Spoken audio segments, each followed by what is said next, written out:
Hello everyone, welcome back to Axon Health. Today I'm going to talk about something that I love to talk about.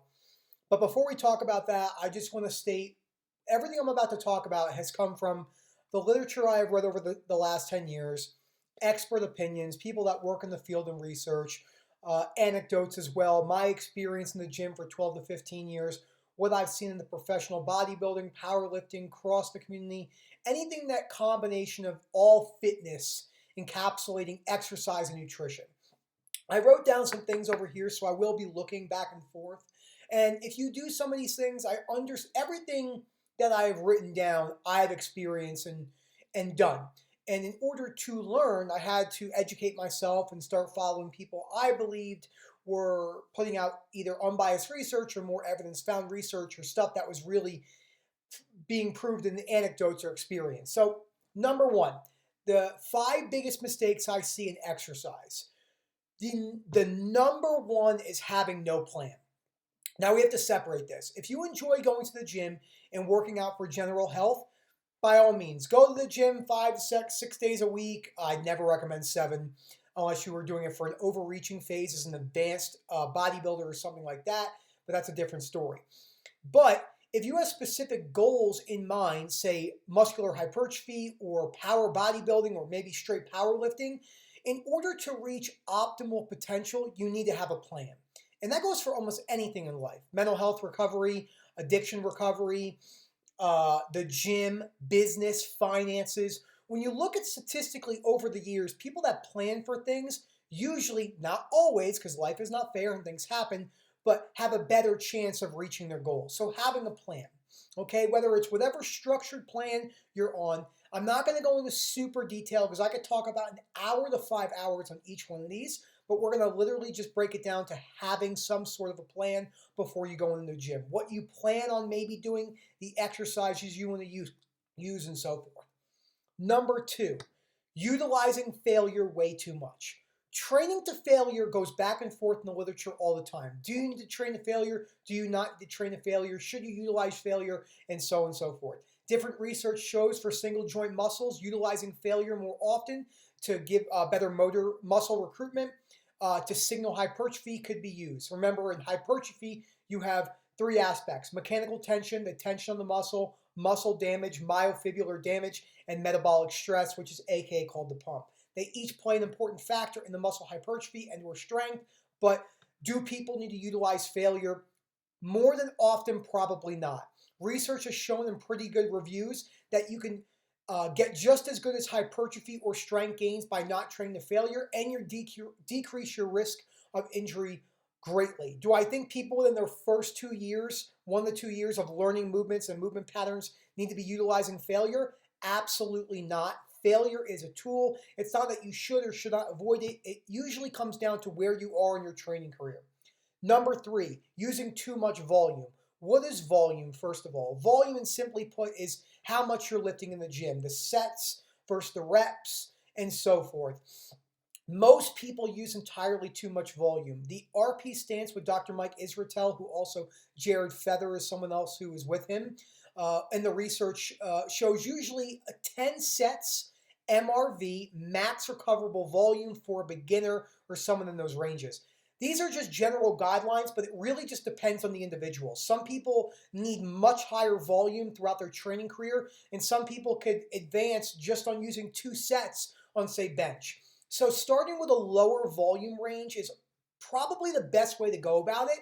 And the research goes back and forth whether you should add volume throughout a training block, a mesocycle, whether that's 4 to 6 weeks, and so forth. So there's a lot of different research on how much volume should be used. Dr. Eric Helms and Dr. Mike Israetel, both great people I look up to. They do a lot of work with this. So, no warming up, number 4. This one is gigantic. It's not just not warming up, but it's also warming up in the improper way. So it's a little too black and white right now to say static stretching. So say holding a stretch like this is inherently automatically bad pre-workout. It depends. Usually you want to warm the muscles up for the movement you're about to do. So say you're doing squats first, maybe doing some abduction, adduction, warming up your hip, your adductor magnus, your hip abductors, your glute medius, your glute max, maybe some walking lunges, bands. 5 to 7 minutes is usually what I do, a dynamic warm-up, which is moving, getting blood flowing. Some people like to jump on 5 minutes of the elliptical. It's really up to you. There's no real research that says this is what you have to do. But more than likely, if you're just static stretching before you jump into your working sets, it's probably more than likely not good. So on top of that, just jumping into your working weight. I see people walk into the gym and they put 135 on the bench. Listen, can you get away with that? Sure, but when you look at anecdotally the people who have much more muscle, or people usually that are much more advanced in strength, the powerlifters, they warm up pretty efficiently, and this is for multiple reasons. So remember, motor movement patterns, decreasing injury risk, blood to the muscle, everything, okay? Proprioception awareness of where your joints are and your muscles are in space. There's a lot of different research on why warming up has its benefits. But you can warm up for too long. Some people warm up for 20 minutes, and I think it's a little counterproductive, but so on and so forth. I love coffee. Number 5, not taking deloads. Deloads is a very, very interesting topic because the research is kind of back and forth on how often someone should take a deload and so forth, where you are in your training career. Does someone need a deload in the beginning if they're a beginner? More than likely not. But if you're accumulating fatigue, and fatigue could be in training volume and physical stress and mental stress, sleep recovery, nutrition, the more you accumulate fatigue over a training cycle, the more likely you'd like to take a deload farther along in your training block. Some people like scheduled deloads every 5th week or every 6th or 8th week. I would say if you're more of an intermediate to advanced, the consensus is probably every 5th to 10 weeks. Some people go 12 weeks because maybe they're not utilizing failure so much.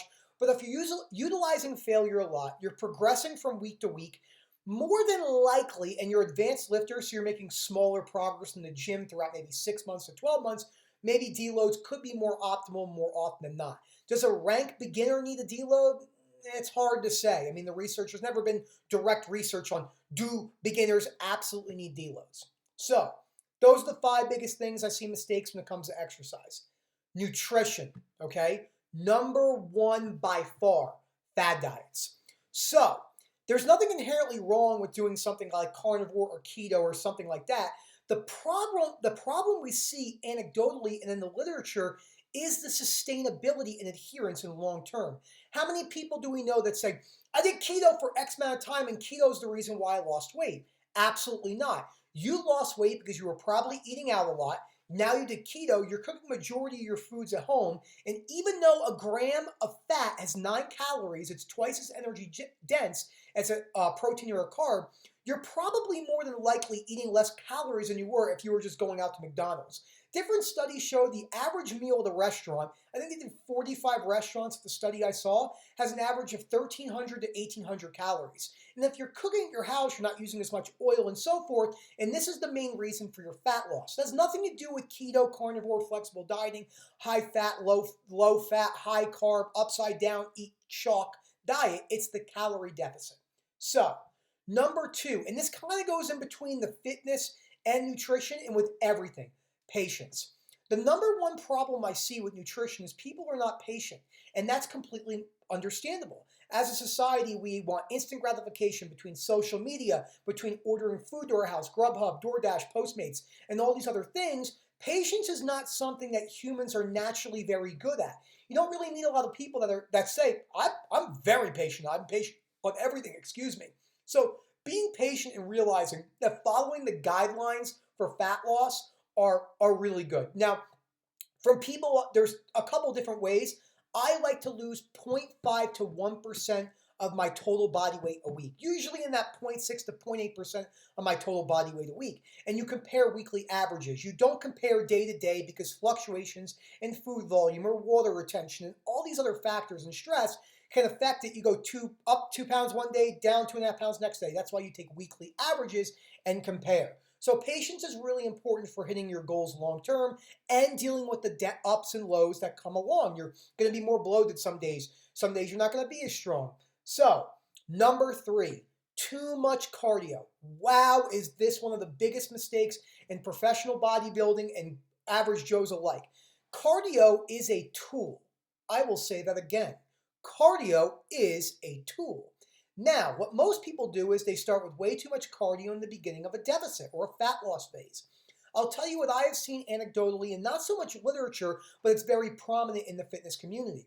Number one, maybe starting with 300 kcal session of cardio a week. Now, this is also dependent on your goals. If you have goals that are really quick, which I don't recommend, but some people prep for shows and they have a deadline, but in general life, I wouldn't advise very fast weight loss or so and so forth.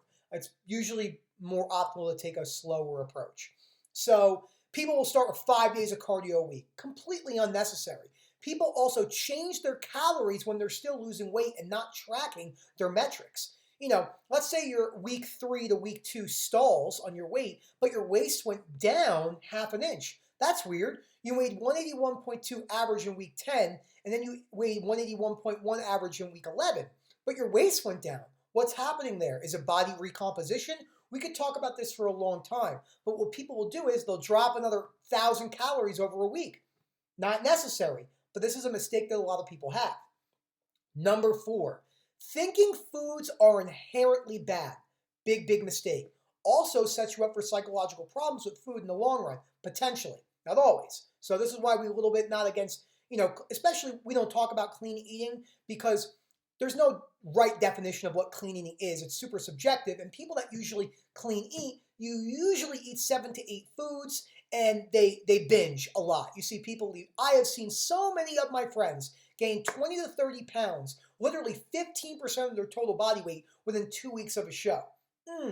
Not the most optimal thing. Your BMR is already down, your basal metabolic rate, which is your metabolism, and a couple other physiologic functions in your body. So as I try and tell people, as you diet, your BMR goes down for sustainability. So your metabolism slows down, especially the lower you get into a deficit. It can affect your hormones and so forth. But people after a show or a goal or the beach will shoot their calories back up. Well, now that 500 calorie a day deficit that they had is actually might potentially bring them up into a calorie surplus. Because let's say your maintenance calories were 3,000 calories at the beginning of your deficit, but now your maintenance calories are 2,400. That's 600 calories throughout your 16-week diet was a deficit, but guess what? Your metabolism has changed, okay? It has slowed down. So if you eat too much, you will jack up the weight, and we have seen this time and time again, especially the psychological problems in the fitness industry. The fitness industry is by far not talked about enough. It is a breeding ground for bigorexia, body dysmorphia, and other psychological problems when it comes to bad outlooks on food or body image. Okay, number 5. This is a kind of weird one. Eating too much protein. People still eat. A 180-pound person will eat 300 grams of protein a day. Absolutely unnecessary. Do you like eating protein? You want to do it? Sure. I did a study in my doctoral school. It was on end-stage renal disease, and because people will say the myth that too much protein is bad for your kidneys.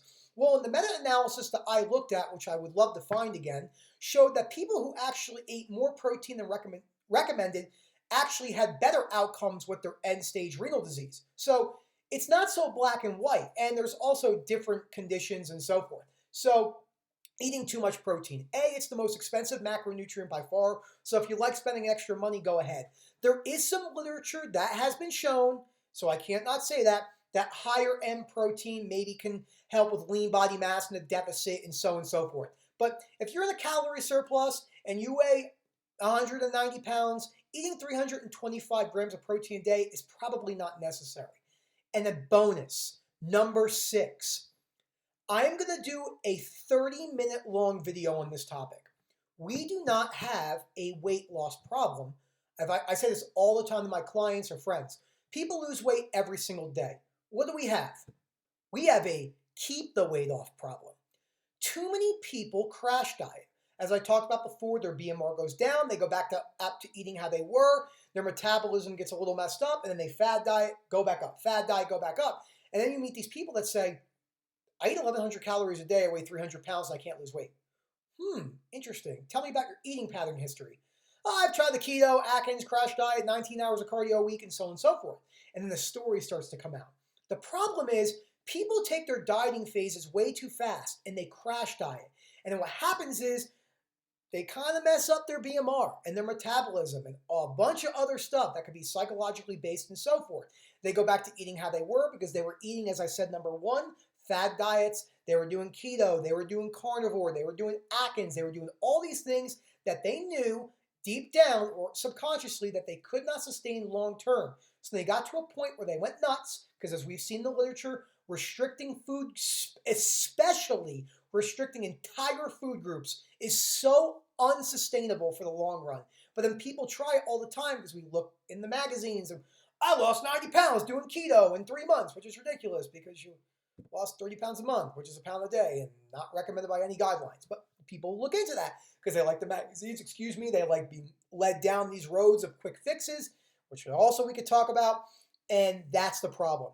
The problem is keeping the weight off. And it comes down to so many factors: fad dieting, doing too much cardio, psychological potential problems, being way too fast in your deficit, losing too much weight a week, doing things you can't sustain. And they all lead to an area where you get sick and you can't adhere and you can't be consistent and you gain all that weight back. And the statistics show 90 to 95% of people that lose weight gain all the weight back or 5 more pounds. So I hope you guys enjoyed this video. Thank you for listening. I really tried to cram this in a most concise way because everyone that knows me knows I'm super passionate about this subject. I've come a long way though. I used to scream at people and realized that trying to force your opinions down people's throat doesn't work. So the number one thing that you can do in life is explain what you believe, what you've seen anecdotally in the research.